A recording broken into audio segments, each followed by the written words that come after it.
നിങ്ങൾ മനുഷ്യനായതുകൊണ്ട് വലിയവനാകുന്നില്ല, മനുഷ്യത്വമുള്ള ഒരാളാകുമ്പോഴാണ് വലിയവനാകുന്നത്. മഹാത്മാഗാന്ധിയുടെ വളരെ പ്രസിദ്ധമായ സന്ദേശം. ഇത്തരം നല്ലൊരു ഉപദേശത്തിലേക്ക് നമുക്കൊന്ന് കടന്നു ചെല്ലാം. Good evening.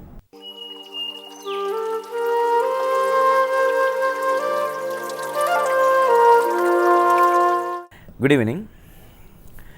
നമ്മുടെ ഭാരതീയർ, നമ്മുടെ രാജ്യക്കാർ വളരെ പിന്നിലാണെന്ന് ലോകം മുഴുവൻ പറയുന്ന ഒരു ഗുണമുണ്ട്. നമ്മളതിൽ വളരെ പിന്നിലാണ്. അത് നമ്മുടെ രാജ്യസ്നേഹമാണെന്ന് പറയാറുണ്ട്. ഓരോ രാജ്യത്തിലെ ജനങ്ങളും അവരുടെ രാജ്യത്തെ ഒരുപാട് സ്നേഹിക്കും. സുഭാഷ് ചന്ദ്രബോസ് ഒരിക്കൽ പറഞ്ഞു, സ്വന്തം രാജ്യം വിളിക്കുമ്പോൾ ഉണരാത്തവൻ പിന്നീട് ഒരിക്കലും ഉണരാതിരിക്കട്ടെ. രാജ്യസ്നേഹം എന്ന് പറയുന്നത് എല്ലായിടത്തും ഉള്ളതാണ്. നമ്മൾ നമ്മുടെ രാജ്യത്തെ മദർലാൻഡ് എന്ന് വിളിക്കുമ്പോൾ അമേരിക്കക്കാരും ബ്രിട്ടീഷുകാരൊക്കെ ഫാദർലാൻഡ് എന്നാണ് പറയുന്നത്. അപ്പോൾ നമ്മൾ മദർ എന്ന് വിളിക്കുമ്പോൾ തന്നെ എന്തുമാത്രം സ്നേഹം നമ്മുടെ രാജ്യത്തോട് നമുക്കുണ്ട് എന്നുള്ളത് വ്യക്തമാണ്. പക്ഷെ പലപ്പോഴും അത് ഒരു എമർജൻസി സിറ്റുവേഷനിൽ മാത്രമേ പുറത്തു വരാറുള്ളൂ. അല്ലെങ്കിൽ നമ്മൾ ഈ രാജ്യസ്നേഹമൊക്കെ മറന്നിരിക്കുന്നത്. ഈ അടുത്ത കാലത്ത് അത് വീണ്ടും പുറത്തു പോകും. എപ്പോഴാണെന്ന് വെച്ചാൽ പാകിസ്ഥാൻകാർ നമ്മുടെ 2-3 പട്ടാളക്കാരെ വധിച്ചു മാത്രമല്ല, ഒരാളുടെ തല വെട്ടിമാറ്റി ആ തല തിരിച്ചു തന്നില്ല. അപ്പോൾ രാജ്യങ്ങൾ തമ്മിൽ വലിയ പ്രശ്നമായി.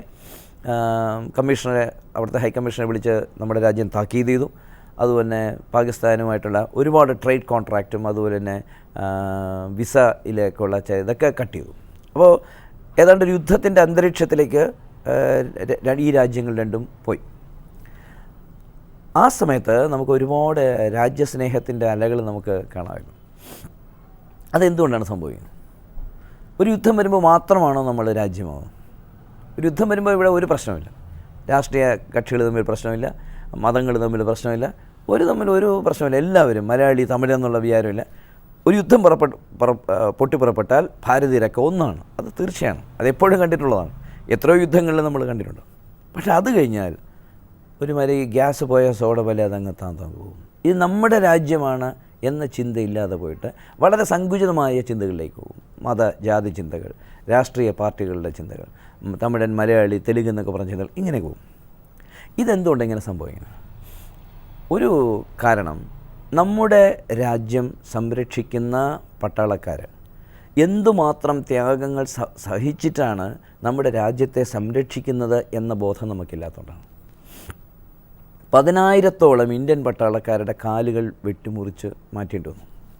10,000. എന്തുകൊണ്ടെന്ന് പറഞ്ഞാൽ അവർ പോയി പണിയെടുക്കുന്ന പല മഞ്ഞുമലകളിലും അത്രയധികം ശൈത്യമായതുകൊണ്ട് അവരുടെ കാലുകളിൽ ഈ സംഭവിച്ച കുഴപ്പമാണ്. കാലുകളങ്ങ് മരവിച്ചു പോകും, പിന്നെ ഒന്നും ചെയ്യാൻ കഴിയില്ല. അപ്പോൾ സിയാച്ചിൻ മേഖലയിലൊക്കെ പ്രവർത്തിക്കുന്ന പട്ടാളക്കാർക്ക് ആഴ്ചയിൽ ഒരിക്കലെങ്കിലും ഒരാൾക്ക് അങ്ങനെ സംഭവിക്കും. അത്രേ നമ്മൾ ഏതാണ്ട് 4 കോടി 5 കോടി രൂപയുടെ ദിവസം ചിലവാക്കുന്നത് അവിടെ പട്ടാളക്കാരെ നിലനിർത്താൻ. അത് അത്ര വളരെ പ്രധാനപ്പെട്ട തന്ത്രപ്രധാനമായൊരു സ്ഥലമാണ്. അതിൻ്റെ മുകളിൽ നോക്കിയാൽ താഴെ മൂവ്മെൻറ്റ്സ് മുഴുവൻ കാണാം. അപ്പോൾ അവിടെ പിടിച്ചു നിൽക്കണം.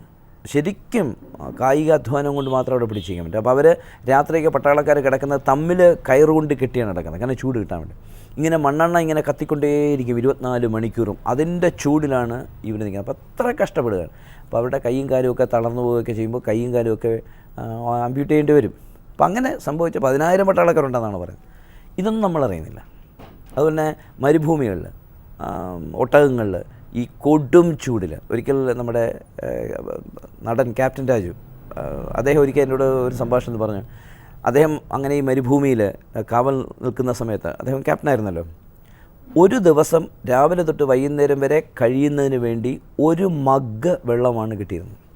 1 മഗ് വെള്ളം. ആ മഗ് വെള്ളത്തിൽ ഈ ചൂടിൽ രാവിലെ തൊട്ട് വൈകുന്നേരം വരെ കഴിയേണ്ടി വരുന്നു ഉദ്യോഗസ്ഥന്മാർക്കും പട്ടാളക്കാർക്കുമെല്ലാം. അപ്പോൾ എന്തൊരു ത്യാഗമാണ് അവർ സഹിക്കുന്നതെന്നതിനെക്കുറിച്ച് നമുക്കറിയില്ല. നമുക്കിവിടെ ശാന്തിയെക്കുറിച്ചും സമാധാനത്തെക്കുറിച്ചും അഹിംസയെക്കുറിച്ചൊക്കെ പ്രസംഗിക്കാം. ഞാൻ വലിയ അഹിംസാ തത്വം പ്രചരിപ്പിക്കുന്നതിലൂടെ അഹിംസയായി അങ്ങനെ ജീവിക്കുകയാണ്. പക്ഷേ എനിക്ക് ഇവിടെ അഹിംസയെ പിന്തുടർന്നുകൊണ്ട് ഇവിടെ ധ്യാനത്തിൽ ഈശ്വരനെ ചിന്തിച്ചുകൊണ്ട് ധ്യാനത്തിലിരിക്കുകയോ ഈശ്വരനെ ചിന്തിച്ചുകൊണ്ട് ഇരിക്കുകയോ സത്സംഗങ്ങളൊക്കെ നടത്തുകയോ ചെയ്യണമെങ്കിൽ എൻ്റെ രാജ്യത്തിൻ്റെ അതിർത്തിയിൽ AK-47 അസോൾട്ട് റൈഫിളുമായിട്ട് കുറേ പട്ടാളക്കാർ എന്തിനും തയ്യാറായി നിൽക്കണം. അവർ ഏത് വില കൊടുത്തും സ്വന്തം രാജ്യത്തെ അങ്ങനെ സംരക്ഷിക്കാൻ നിൽക്കുന്നത്. അവരുള്ളത് കൊണ്ടാണ് എനിക്കിവിടെ സമാധാനമായിരിക്കുന്നത്. അവരുള്ളത് കൊണ്ടാണ് നമ്മുടെ സഹോദരിമാരുടെ മാനം നമുക്കിവിടെ കാക്കാൻ കഴിയുന്നത്. അവരുള്ളത് കൊണ്ടാണ് നമ്മൾ കുടുംബങ്ങളായിട്ട് ഇവിടെ ജീവിക്കുന്നത്. അവരിത്ര കഷ്ടപ്പെട്ടിട്ടില്ലെങ്കിൽ, അവർ ഈ കഷ്ടപ്പെടുന്നതിൽ അവർ വീഴ്ച വരുത്തിയാൽ നമ്മളൊക്കെ നമ്മുടെ ഈ സമൂഹവും സംവിധാനങ്ങളും നമ്മുടെ സൗകര്യങ്ങളും നമ്മുടെ ബന്ധങ്ങളും എല്ലാം തകർന്ന് നമ്മൾ നിത്യ ദാരിദ്ര്യത്തിലേക്കും അതുപോലെ തന്നെ അടിമത്തത്തിലേക്കും വീഴും. അപ്പോൾ നമ്മുടെ സഹോദരനായ ഒരു പട്ടാളക്കാരൻ്റെ തല ശത്രുരാജ്യം വെട്ടിയെടുക്കുമ്പോൾ അപ്പോൾ മാത്രം തോന്നേണ്ട ഒരു ഫീലിംഗ് അല്ല എന്ന് ഞാൻ പറയാം. നമ്മുടെ സ്കൂളുകളിൽ നമ്മുടെ കുട്ടികളെ ഈ ജവാന്മാരുടെ ധീരത നമ്മൾ പഠിപ്പിക്കണം. അവരുടെ കഥകൾ ഒരുപാട് നമുക്ക് പറയാനുണ്ട്. പാകിസ്ഥാനും ആയിട്ടുള്ള യുദ്ധത്തിലും ചൈനയായിട്ടുള്ള യുദ്ധത്തിലും പിന്നെ ബംഗ്ലാദേശ് വാറിലൊക്കെ നമ്മുടെ പട്ടാളക്കാർ കാണിച്ചിരിക്കുന്ന സാഹസികത ഒരുപക്ഷെ ലോകത്തിലെ പട്ടാളക്കാരുടെ അക്കാദമികൾ ആദ്യം പഠിപ്പിക്കുന്ന കഥകളാണ്. അത്രയധികം വീരസാഹസിക കഥകൾ നമ്മുടെ ചരിത്രത്തിലുണ്ടായിട്ടുണ്ട്, നമ്മുടെ യുദ്ധചരിത്രത്തിൽ. പക്ഷേ അവരൊന്നും ആരും അറിയുന്നില്ല. അവർ ആരും many a flower is born to blush unseen എന്ന് പറയില്ല. എവിടെയോ ആരോ അറിയപ്പെടാതെ കിടക്കുന്ന ഒരു പുഷ്പം പോലെ അവരുടെ ജീവിതം അവർ ലോകത്തിന് വേണ്ടി കൊടുത്തിട്ട് അവർ പോവുകയാണ്. അപ്പോൾ അതല്ല വേണ്ടത്. അവരെക്കുറിച്ച് നമ്മൾ അറിയണം. അപ്പോൾ മാത്രമേ നമ്മുടെ രാജ്യസ്നേഹം, നമ്മുടെ രാജ്യം എന്നൊരു ചിന്ത, ഈ ഹിന്ദു മുസ്ലിം ക്രിസ്ത്യാനി എന്നും ഇന്ന പാർട്ടിക്കാരനെന്നും ഇന്ന ഗ്രൂപ്പുകാരനും ഇന്ന ഭാഷക്കാരനെന്നുള്ള ആ ചെറിയ ചെറിയ വ്യത്യാസങ്ങൾ പോയിട്ട് ഞാനൊരു ഭാരതീയനാണെന്ന് അഭിമാനത്തോടുകൂടി നിൽക്കുന്ന, ജനഗണമന കേൾക്കുമ്പോൾ ഹൃദയം ത്രസിച്ചുകൊണ്ട് നിൽക്കുന്ന ആ ഒരു ഭാരതീയനെ സൃഷ്ടിക്കണമെങ്കിൽ നമ്മുടെ വിദ്യാഭ്യാസ പദ്ധതിയിൽ നമ്മുടെ ജവാന്മാർ അനുഭവിച്ച വേദനകളെക്കുറിച്ച് നമ്മൾ പഠിക്കുകയും മനസ്സിലാക്കുകയും അവരെ കൂടുതൽ ആദരിക്കാൻ നമ്മൾ തയ്യാറാവുകയും ചെയ്യണം. അപ്പോൾ അങ്ങനെ ഒരു നല്ല ചിന്തയോടുകൂടി നമുക്ക് ഇന്നത്തെ സായനത്തിൽ കിടക്കാം. സൗമ്യ ശൂരനാളി സൈനിങ് ഓഫ്.